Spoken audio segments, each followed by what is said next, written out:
Assalamualaikum warahmatullahi wabarakatuh. Salam sejahtera buat kita semua. Jumpa lagi bersama saya Farhan Jarkasi, distributor kebaikan di channel YouTube Distribusi Kebaikan. Jadi, sobat distribusi kebaikan, di sore ini tanggal 13 Januari 2021 kita jumpa lagi nih bersama narasumber kita Dr. Yusnarida Ekanismi MSI. Kita akan bahas ngulik lebih dalam tentang melek gender. Jadi kalau teman-teman sobat distribusi kebaikan mengikuti, di sesi pertama kemarin kita itu bahas melek gender, tapi masih secara global lah ya, definisi gender itu seperti apa. Ya, mengulang sedikit suatu konstruksi sosial, suatu modifikasi sosial kan itu. Tapi kemarin kan narasumber sudah menyinggung-nyinggung sedikit nih, ngulik-ngulik sedikit gender dalam patriarki, sosial budaya itu seperti apa. Jadi banyak juga tuh ada beberapa sobat distribusi kebaikan yang komen ingin dibahas lebih dalam nih gender dalam perspektif sosial budaya. Nah, kali ini kita minta waktunya lagi, kebetulan narasumber kita sudah menyediakan waktunya di studio distribusi kebaikan. Kita mulai aja nih. Jadi Mbak, Assalamualaikum warahmatullahi wabarakatuh Mbak. Waalaikumsalam warahmatullahi wabarakatuh. Selamat sore semuanya. Sejahtera buat kita semua. Jadi saya mau tanya dulu nih, kita berbicara perspektif gender dalam sosial budaya atau gender dalam perspektif sosial budaya. Sebelum kita mulai, kita kasih kulitnya dikit nih. Sosial budaya itu apa sih Mbak sebenarnya? Iya, jadi kalau ditanya sosial budaya itu apa gitu. Sosial budaya itu adalah norma-norma, nilai, prinsip yang dianut, diyakini, dipercaya oleh satu masyarakat yang komunitasnya meyakini prinsip-prinsip tersebut, norma-norma tersebut, nilai-nilai tersebut secara turun-temurun. Itulah dia kalau dimaknai secara sederhana, apa itu sosial dan budaya. Ada kata kunci tadi ya, ada masyarakat, ada norma-norma, dianut, dipegang secara turun-temurun. Iya. Nah, berarti ini turun-temurun berarti berlangsung lama lah ya, sudah berlangsung lama artinya ya, sudah berjalan lama. Nah, kalau kita balik ke topik melek gender, nah, kalau dikaitkan tadi sosial budaya dengan gender, artinya secara menyeluruh gender dalam perspektif sosial budaya itu seperti apa, Mbak? Jadi kalau dikaitkan bagaimana pemahaman gender lalu dikaitkan dengan sosial budaya, kita bisa mengambil satu pemahaman yang sangat mendasar, yaitu bahwa gender itu adalah pembedaan peran, atribut, sifat, sikap, dan perilaku yang dia memang tumbuh dan berkembang di masyarakat. Jadi ada pembedaan peran, ada atribut, ada sifat, ada perilaku yang dia berlangsungnya sudah sangat lama, tumbuh dan berkembang di dalam masyarakat kita.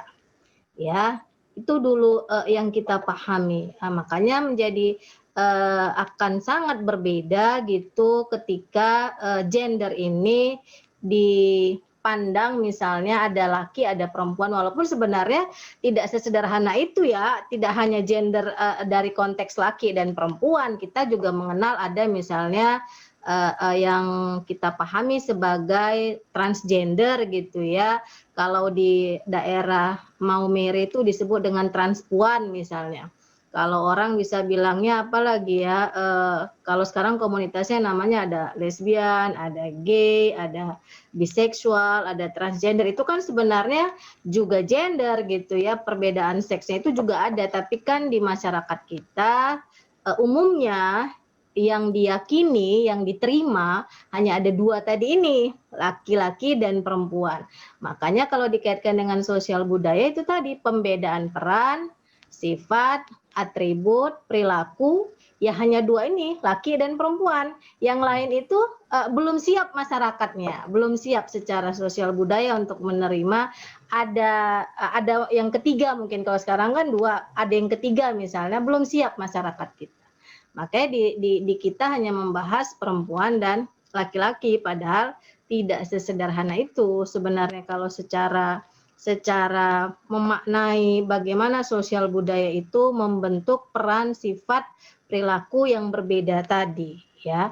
Tapi dalam konteks ini kita menyederhanakan saja supaya nanti tidak, wah jadi yang ini komunitasnya di mana? Ya kita bahas yang dua ini dulu, yang masyarakat kita secara sosial dan budaya menerima ini, si laki dan si perempuan. Nah, itu dulu.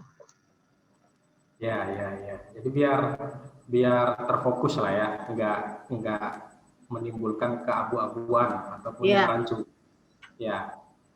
Jadi memang kalau di masyarakat, jangankan yang masalah itu tadi, yang masalah transgender apapun, contoh lah ya, melihat seorang laki-laki atau seorang laki-laki menyukai warna pink aja sudah aneh ya Pak. Sudah aneh gitu ya. Kok laki-laki suka pink sih gitu ya, suka merah jambu gitu kan. Itu aja sudah aneh, masyarakat sudah aneh. Iya, karena perempuan dengan laki-laki kan memang secara biologis berbeda ya, secara biologis berbeda. Nah, pembedaan ini di masyarakat kita secara sosial dan budaya tadi menghadirkan tuntutan. Nah, menghadirkan tuntutan perilaku dan peran. Misalnya kalau perempuan gitu dia tuntutannya adalah diharapkan bisa misalnya lebih feminin, dia lebih bisa ngomong anak. Nah, kalau yang laki-laki dituntut gitu secara sosial budaya dia maskulin gitu. Jadi persoalan mencari apa namanya ya, oh ini harus tangguh, harus maco, anak laki-laki tadi jangan pakai yang warna pink, jangan yang lemah gemulai, jangan yang melakukan pekerjaan-pekerjaan yang secara sosial budaya tadi dihadapkan, dituntutkan kepada perempuan gitu. Ini dia jadi perkembangannya, karenanya padahal ya secara biologis memang berbeda, perbedaan itu akhirnya oleh masyarakat kita menghadirkan tuntutan. Tuntutan apa? Tuntutan perilaku, bahwa yang perempuan dia dituntut untuk feminin, lebih pada pekerjaan-pekerjaan yang domestik, sementara yang laki-lakinya dituntut untuk yang dengan sifatnya yang maskulin, untuk pekerjaan-pekerjaan yang berbau-bau misalnya apa ya, lebih keras, lebih tangguh, lebih maco. Nah, gitu dia. Tuntutannya seperti itu. Tuntutannya. Jadi memang ketika ada tuntutannya, tuntutan pasti akan ada pressure. Ya. Akan ada pressure dari pihak yang dituntut tadi.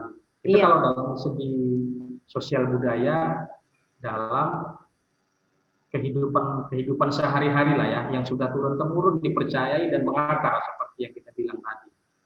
Sebenarnya kalau seperti itulah ya Mbak ya, yang paling sering dirugikan itu efeknya dan tantangannya itu seperti apa jika itu sebenarnya terus dibiarkan dalam cara memandang gender sebagai peran dalam sosial budaya tadi. Yang paling dirugikan sebenarnya kedua belah pihak bisa dirugikan ya, karena ada yang mendominasi, ada yang didominasi.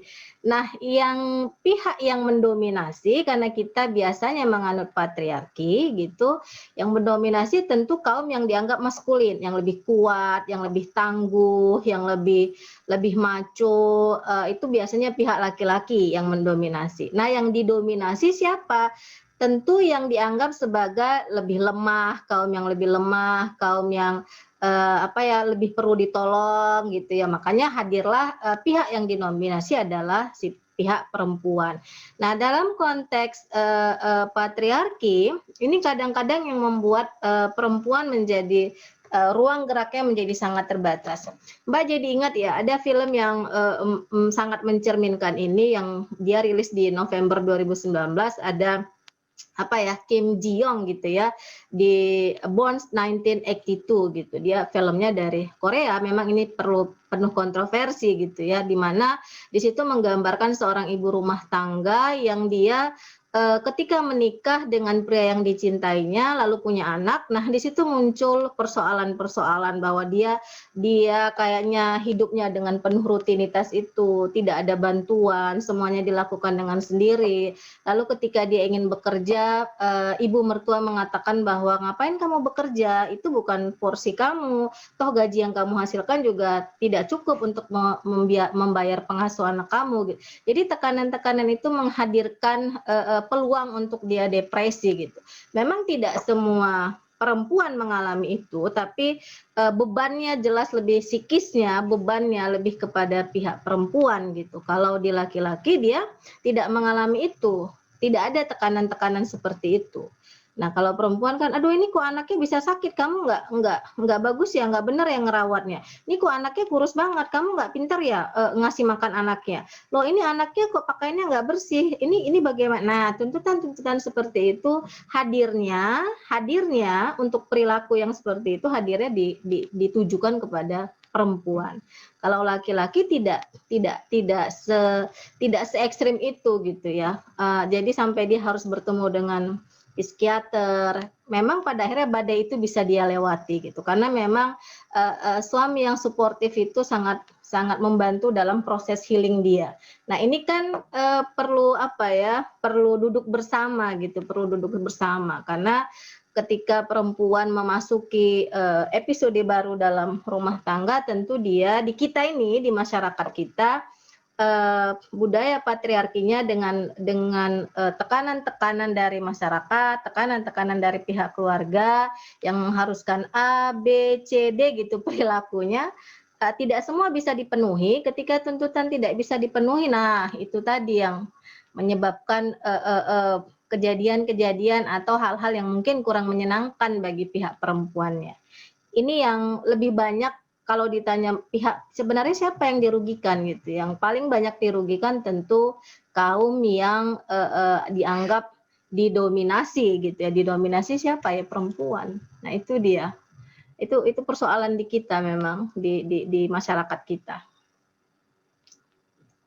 Memang banyak juga selain gerakan-gerakan yang tadi ya Mbak, yang maksudnya terjadi lah, memang itu real lah yang terjadi. Banyak juga kaum yang didominasi itu pasti akan terpressure lebih tinggi, akan menimbulkan beban psikis yang luar biasa.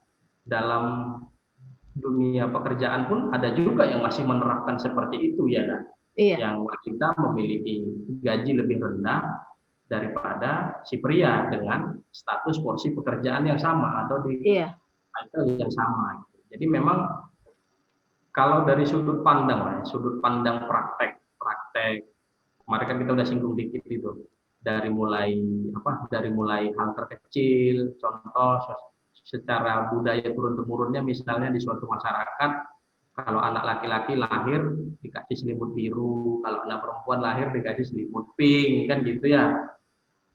Nah, selain tips dan trik bahwa bahwa gender ini itu jika salah memandangnya secara sosial budaya, itu kan sebenarnya akan berimbas nih kepada si kaum didominasi secara karir, secara pendidikan. Kita ambil contoh ketika tadi Mbak bilang masalah patriarki lah ya. Kan masih banyak juga beberapa masyarakat itu yang masih kental budaya patriarkinya. Ya, ada juga walaupun ada yang matrilineal kan gitu ya.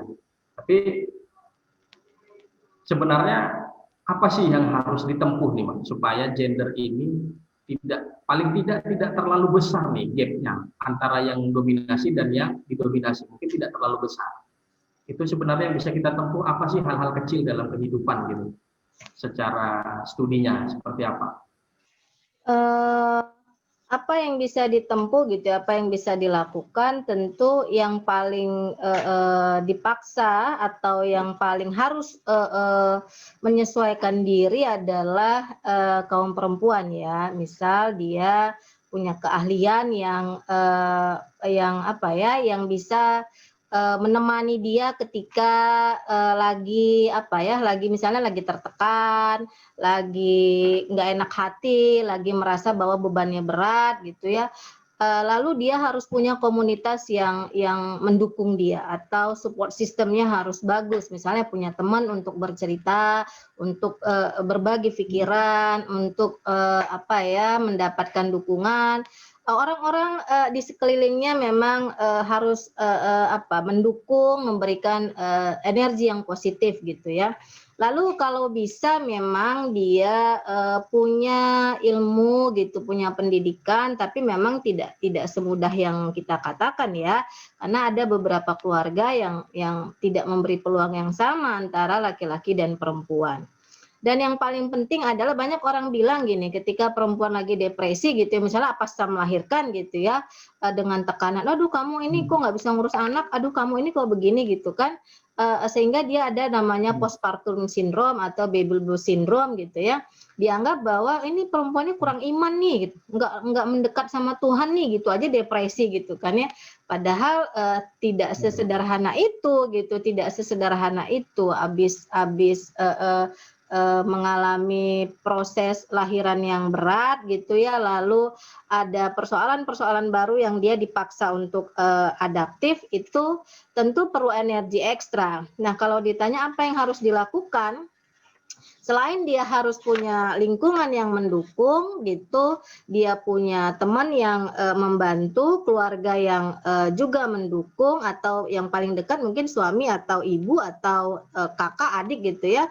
Yang lain adalah apa ya, seperti yang dibilang tadi, Anda harus menyandarkan, kita harus menyandarkan kehidupan kita ini memang pada yang maha kuasa ya, yang maha pencipta, bahwa meminta pertolongan, meminta jalan keluar gitu, meminta solusi yang terbaik gitu.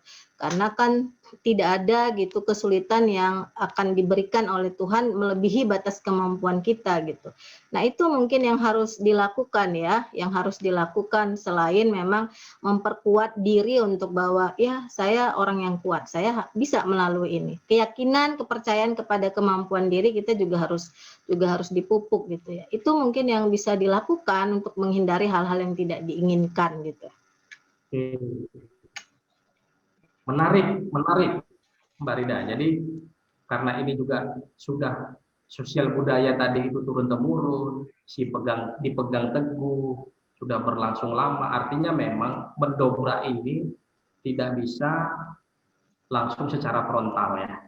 Ya, nggak bisa instan.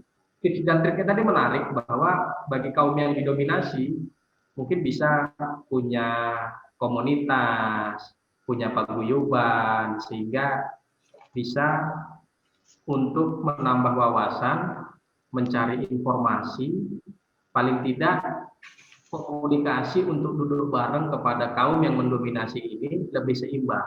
Memang ada yang menarik, contoh lah ya, contoh kita tidak bisa bilangkan mereknya, tapi ada suatu iklan yang menarik itu menyinggung tentang gender, bahwa di suatu lagi macet, mobilnya lagi macet, ada jalanan macet terus si suami bilang, kamu gak usah kerja lagi lah, gaji papa udah besar.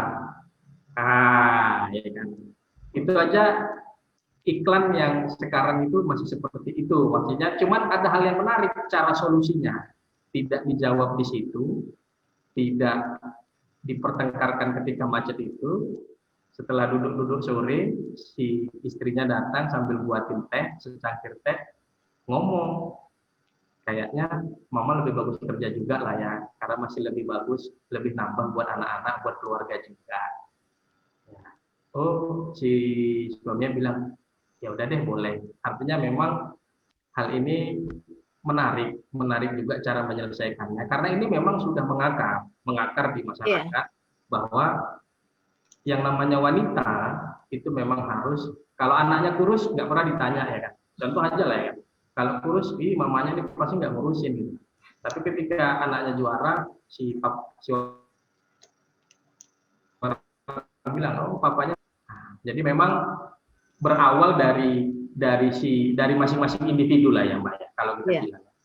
Berawal dari masing-masing individu, menyelesaikan, menyelaraskan, mempunyai porsi, dan tambah ilmu, tambah pendidikan. Artinya bukan masalah harus sekolah formal ya kan. Iya, Mungkin dia iya, bergabung di komunitas, ketika dia iya, merasa tertekan secara gender, dia harus cari komunitasnya. Itu mungkin tips dan trik yang bisa iya, dilakukan buat mungkin jika ada sobat distribusi kebaikan atau siapapun yang melihat channel YouTube ini merasa tertekan seperti itu, merasa mengalami problematika gender dalam sosial budaya, hal-hal yang ringan yang bisa dia lakukan adalah cari komunitas yang bisa mengerti itu, yang bisa memberikan pendampingan, support iya. sistemnya Support bagi system.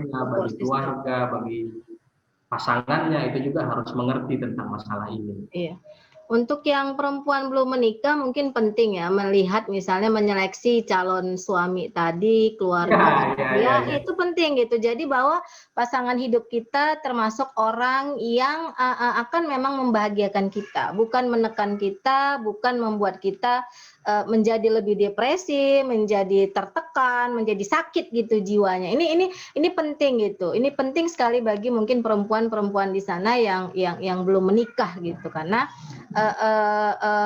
pengalaman gitu ya, maksudnya Mbak dengan sudah 12 tahun gitu ya, menemukan pasangan yang mendukung kita, mensupport kita gitu, memberikan keluasaan kepada kita gitu, selalu hadir dalam apa namanya di garda terdepan ketika kita dianggap bahwa ini istri kamu kok begini itu tidak semua perempuan mendapat surga seperti itu. Bagi perempuan menikah ketika mendapat pasangan hidup yang dia mendukung, mensupport, tidak merendahkan, dia menghormati hak-haknya, itu adalah surga bagi perempuan gitu dan itu tidak semua perempuan mendapatkan surga itu. Nah, ini yang bagi perempuan yang belum menikah pastikan bahwa calon pasangan kita bukan bagian dari kelompok atau orang-orang yang justru hanya menghadirkan sakit gitu di di kehidupan gitu. Itu penting gitu.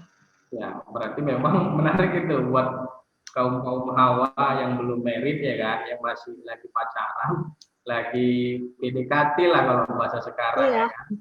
Itu perlu juga melihat pasangannya itu ini penganut gender secara kodrati atau gimana ini kan gitu ya kan. hmm, Ini melek gender kah ini calon aku ini kan, ketika dia belum melek gender masih menganggap kita itu sebagai kodrati yang harus udah kamu setelah nikah jangan kerja lagi deh, udah ada iya, kata-kata itu mungkin ya nggak salah juga, cuman mungkin ya harus didalami lebih dalam ya kan, karena iya. kan ini terkait semua akan nanti ketika menjalani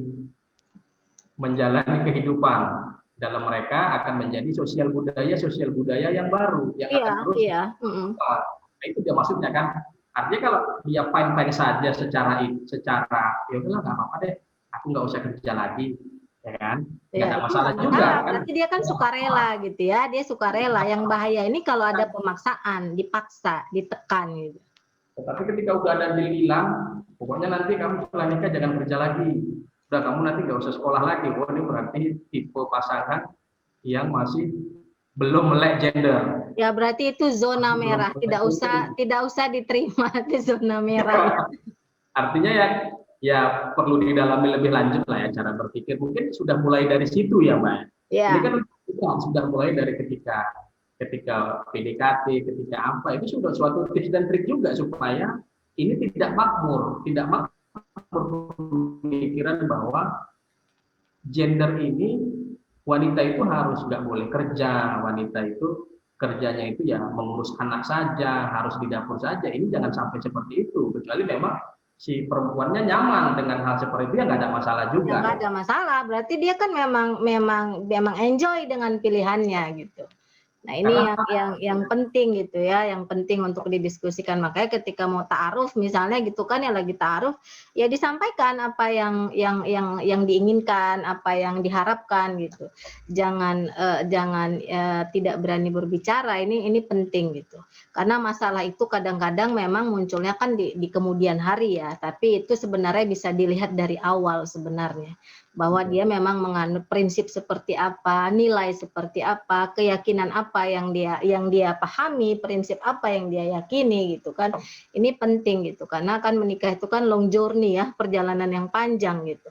perjalanan yang panjang, yang the rest of my life gitu, sisa hidup itu akan dihabiskan dengan dirinya gitu. Nah, bayangkan kalau kita harus menghabiskan sisa hidup kita dengan misalnya seorang monster gitu kan ya, dengan pikiran-pikiran yang mengerikan, dengan apa namanya keyakinan-keyakinan dia yang membuat kita akan menjadi orang yang sakit gitu. Ini yang benar-benar harus dihindari. Maka perlulah kalau di dalam Islam kita ya gitu, dalam agama kita misalnya istikharoh, meminta kemantapan hati, meminta jawaban-jawaban dari Tuhan gitu. Apakah memang benar dia pilihan kita? Apakah memang benar dia orang yang akan kita habiskan the rest of my life gitu dengan dirinya gitu.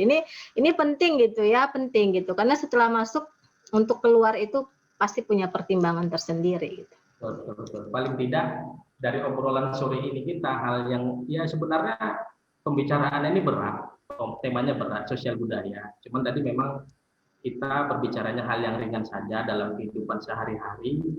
Tapi yang menarik tadi tips dan triknya. Ya bagi yang sudah terjadi mengalami tekanan secara gender, ya harus mencari lah ya komunitasnya. Harus mencari support sistemnya, diajak ngobrol bagi pasangannya, dan bisa juga dikasihkan aja channel YouTube ini, suruh lihat ya, suruh nonton. Oh ya benar juga ini. Sama bagi untuk mencegah calon-calon yang tertindas, yang bisa menghindari untuk tertindas secara gender, itu bisa dimulai dari masalah ketika pacaran ya kan. Katanya ini boleh enggak, itu kan nanti kelihatan dia masih memandang gender seperti apa. Maka aku akan dijadikan objek yang untuk didominasi. Menarik, Mbak Rida. Jadi, sobat distribusi kebaikan, kita ngobrolnya ringan, santai. Mudah-mudahan yang melihat hari ini, yang bingung kemana ya, cukup seperti ini. Mungkin dari contoh-contoh yang tadi, apakah mendatangi psikiater, apakah bergabung dengan suatu komunitas yang positif,